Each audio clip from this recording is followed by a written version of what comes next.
Let's go.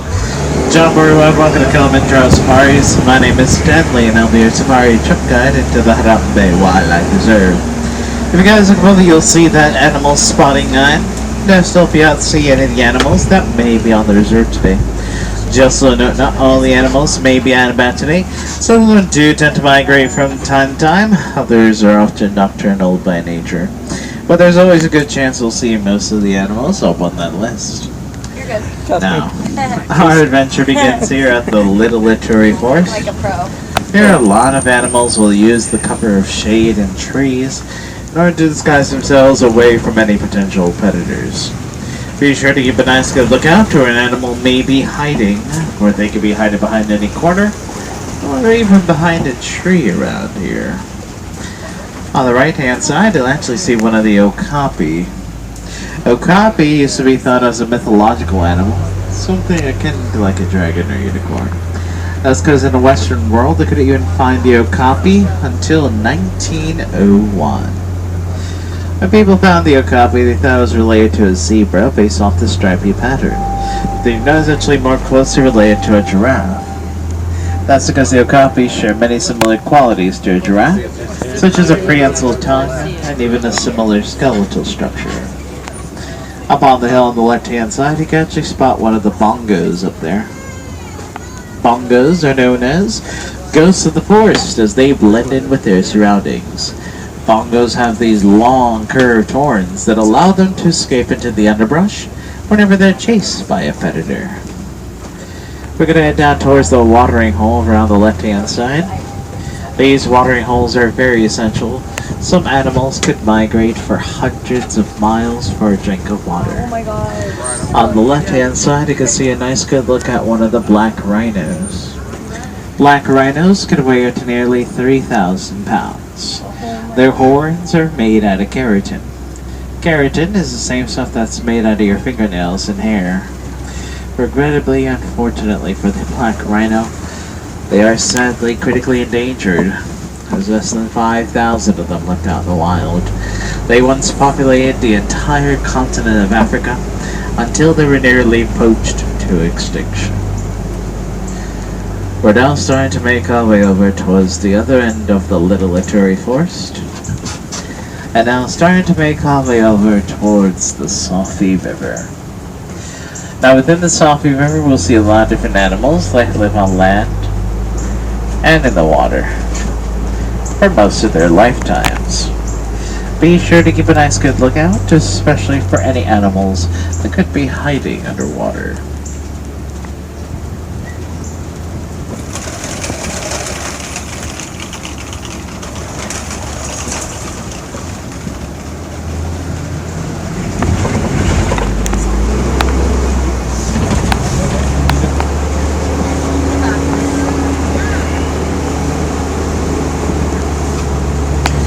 The Safi River itself does begin over on the right-hand side.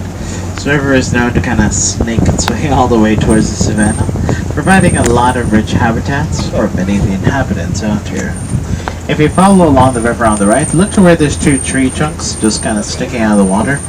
To the left of the tree trunks, there's a pair of hippos. Hippos can weigh up to nearly 5,500 pounds. They can actually hold their breath underwater for at least 8 minutes at a time before resurfacing up for air. On the left, you'll see an entire group of hippos. A group of hippos is commonly known as a bloat. A bloat's main job is usually protecting any baby hippos and their mothers. Also on the left, you'll see several of the pink-backed pelicans. These pink-backed pelicans usually get their coloration around the mating season.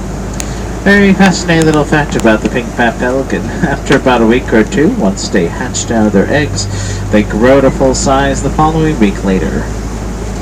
They have an average wingspan of 3 feet, but because of their rapid growth, they sometimes can extend almost 9 feet in diameter, from wingtip to wingtip. Over on the left-hand side, you'll see several Nile crocodiles. These Nile crocodiles can grow up to nearly 15 feet in length and weigh up to 500 pounds. fascinating little fact about crocodiles, both mothers and fathers will carry their eggs in their mouth to protect the eggs from any potential predators.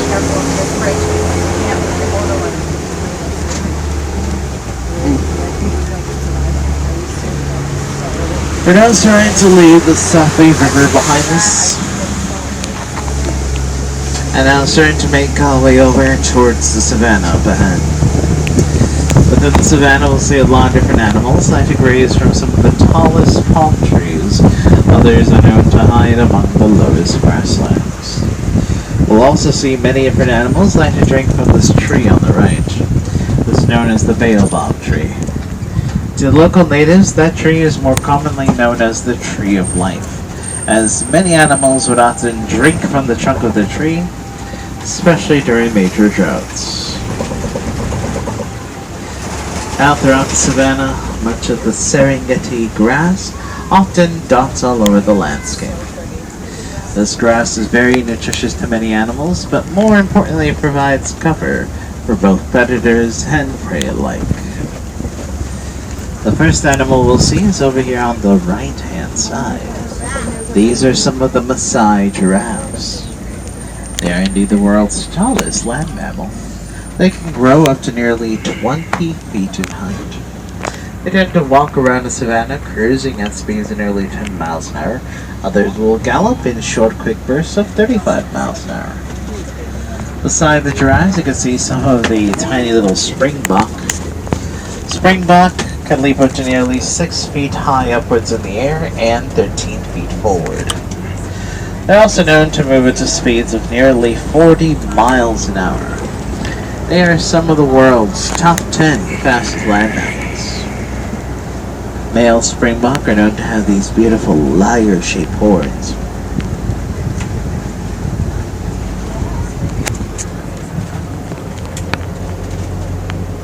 We look closely on the left-hand side within a little cave area. We'll find another animal known as the African wild dogs. Now, African wild dogs are Africa's most successful hunters. These guys have an 80 to near 85% success rate. That's because they actually know how to work together as a pack in order to bring down their prey. Because of this whole pack-like mentality, they make sure the weakest among them is fed first. That way they become stronger for later hunts.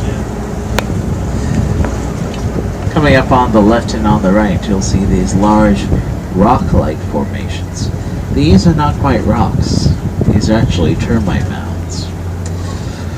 Termite mounds are made out of termite saliva, dirt, and dung, all stacked together. When it's all heated by the hot sun, these termite mounds can become almost as hard as concrete. This is actually quite important, as both giraffes and elephants tend to use them like a scratching post. Antelope would often climb on top of the worn down ones to spy for any predators that could hide among the grasslands. There's a fascinating little fact about giraffes. You know that they only sleep up to 30 minutes a day? Sometimes not even a full solid 30. Sometimes it may be broken up into 5-minute power naps. On the right here, you can get a nice good look at one of the baby giraffes. Whenever baby giraffes are born, they're already 6 feet tall. They communicate with their mothers using ultrasonic sounds. Little horn-like protrusions on top of their heads, those are called ossicones. Ossicones are quite different than horns. Most horns are actually hollow inside. These little ossicones, they're actually filled to the brim with bone. Usually bone marrow and bone tissue wrapped around the fur. Now the ossicones are meant to protect the giraffe's head from usually any of the low-hanging branches.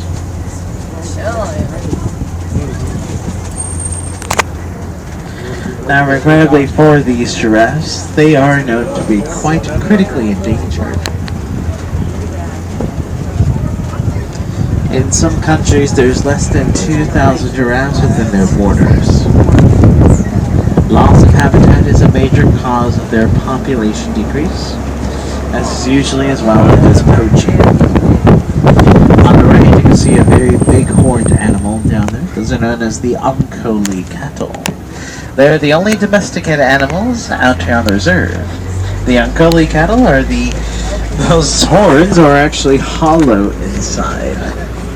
They're made with like a honeycomb-like structure of bone that kind of help keeps the horns upwards. And blood vessels would flow up and down the horn and back into their bodies. This actually is very important as this actually helps regulate their body temperatures, especially during some of the very hot African summers. Now we're going to make our way over towards one of the more forest regions of the savannah. Within this next forest region, we'll be able to find some of the largest animals out here on the reserve. Many of these savannas actually began as a dense forest or sometimes even a really lush jungle. Over time, certain large animals began to knock the trees down to make more room for themselves and for other animals to walk around. As more and more trees were knocked down, more and more grazing animals would come out into the open.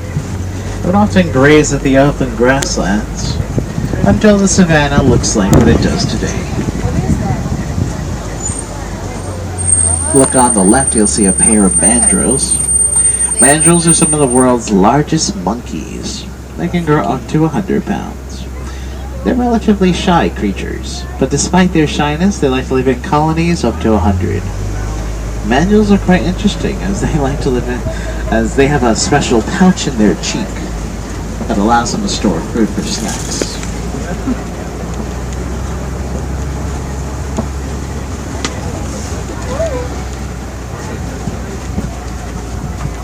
Coming up on the right, you can spot an African elephant over there. African elephants can weigh up to nearly 10,000 to almost 13,000 pounds. Around the age of 13, male African elephants actually break off from the main herd to form their own bachelor herds. Female elephants are usually guided by a matriarch. The matriarch has the final say as to where the elephants are to go to eat, sleep, and more specifically, the safety and care of any of the baby elephants. We're actually going to make our way around and see if we can find more African elephants. The main herd often likes to stay within 5 to 10 miles of one another. Elephants are incredibly social animals. They don't like to stay alone for too long. However, they also do tend to be quite territorial, even towards one another. If you ever wonder what elephants like to eat, they like to eat a combination of dry grass, leaves, roots, and surprisingly a lot of red clay. Clay actually has a lot of nutrients that can't be found in most plants. So at times, elephants would often dig into rock walls to eat the red clay that's stored inside. Roughly in total, the African elephant consumes up to nearly 300 pounds of food a day. They're also known to drink up to nearly 40 gallons of water. That is roughly around 8 times more than the average human usually consumes in about a week or two. Most of the water can be found throughout the many watering holes, or sometimes through these baobab trees here on the right. Each one usually contains almost around 1,000 to 2,000 gallons of water.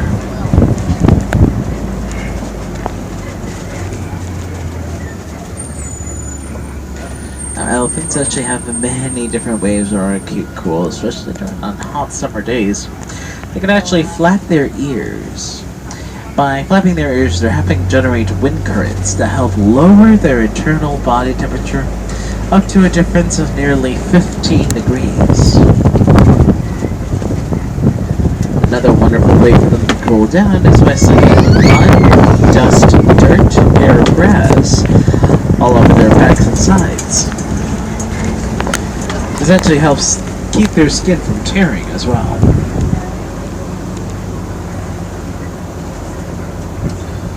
Coming up on the left, we'll see several of the greater flamingos. Now these flamingos are known to be the lightest pink of the flamingo species. Their diet is highly consistent of beta-carotene. It's usually found in briny shrimp. Basically, briny shrimp is what allows flamingos' white feathers to turn pink over time. Did you know that a group of flamingos is often called a flamboyance? Each flamboyance contains roughly around 20,000 flamingos. That's a lot of flamingos.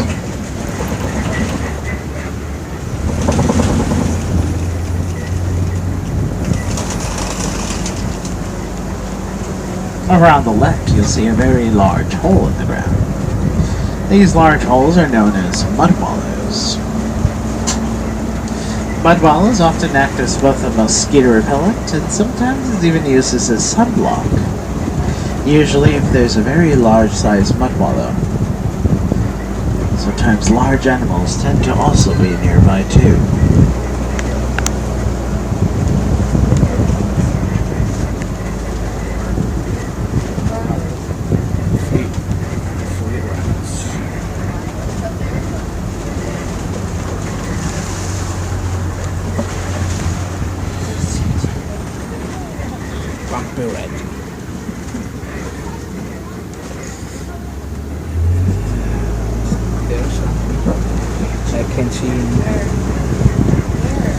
If you look closely at the top of the hill on the left, it's actually one of the cheetahs.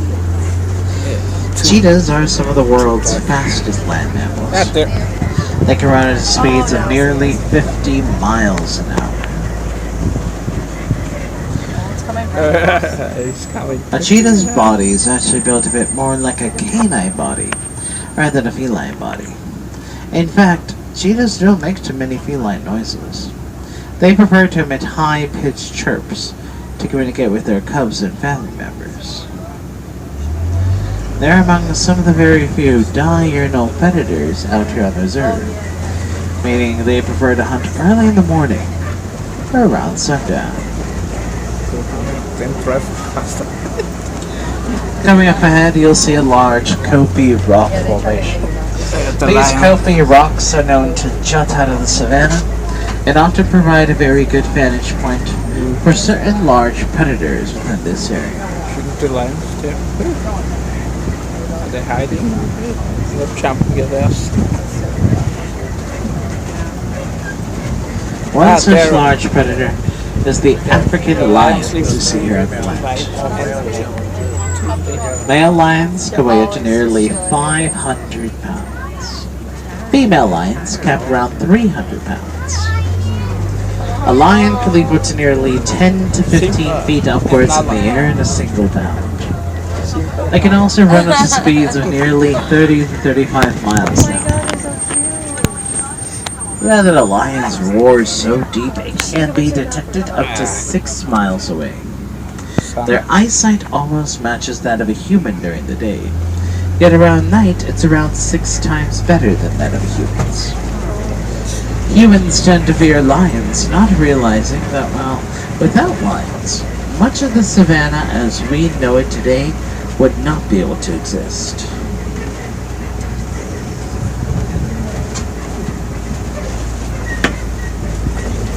Coming over on the left-hand side, you can spot a pair of warthogs.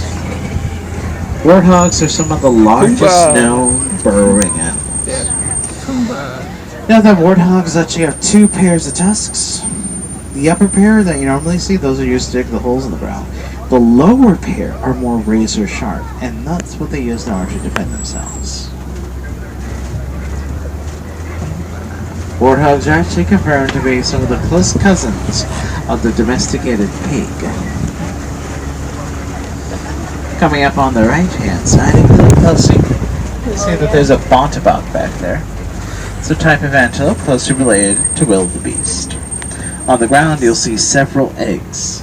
Those are indeed our ostrich eggs. Ostrich eggs are 10 times larger than chicken eggs. A human man can actually stand on top of an ostrich egg and it would not break.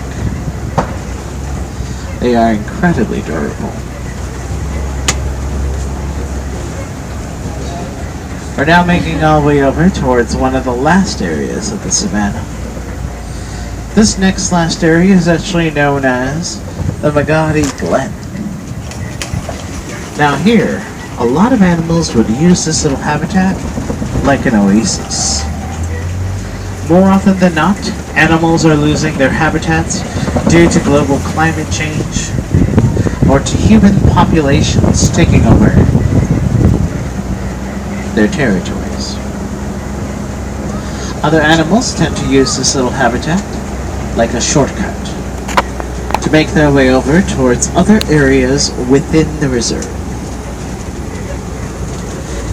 We're actually going to use it as our own mini shortcut to start making our way back over towards the warden's post.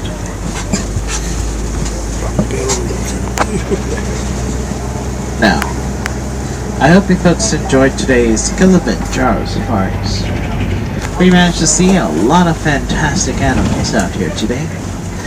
But if you want to see even more animals, be sure to visit the Gorilla Falls Exploration Trail.